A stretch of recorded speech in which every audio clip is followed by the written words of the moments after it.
First thing you want to do is find your radiator cap and remove it.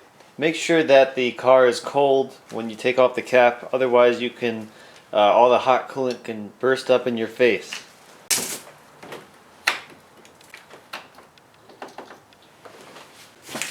So in order to do this, you need to get a coolant pressure tester. It comes in a kit with all different size adapters to fit different radiators. Get the appropriate adapter for the radiator you're putting this on and just attach it. So now we're just going to take this tube and attach it to the fitting on the radiator. You get one of these little parts to screw, so it screws on to the fitting. This goes on the tube like so. This is so it doesn't blow off when you pressurize it.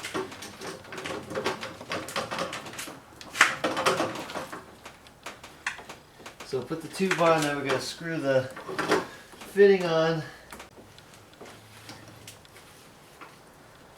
Okay. So now we're going to pump up the system. Okay, so we're going to pump up the system. You usually want to stay between maybe 16 to 18 psi. Anything above that, you don't usually have to go above that. Okay, we're just about at 18 psi, so we're going to leave this here and watch the needle. We can see that this is dropping pretty fast too. So that means either there's a problem with the connections with your setup, or there's a leak somewhere. So this is dropping pretty rapidly, which means there must be a decent sized leak. I had suspected that this engine has a head gasket problem, and the fact that I don't see any leaks for the coolant system, and the fact that this is dropping so fast, further enforces the idea that this does indeed have a bad head gasket. So when you're done, all you do is press the pressure relief valve right here. Another thing you can do is a dynamic pressure test. This was a static pressure test.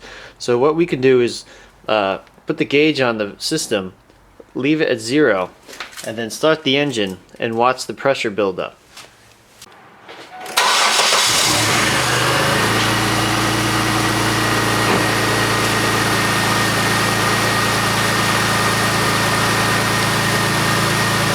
So there should be a gradual increase in pressure. That's pretty much it. Thanks for watching. Lower the gas pedal, and we're talking a couple seconds is good enough. Okay. Getting about a little bit over 200.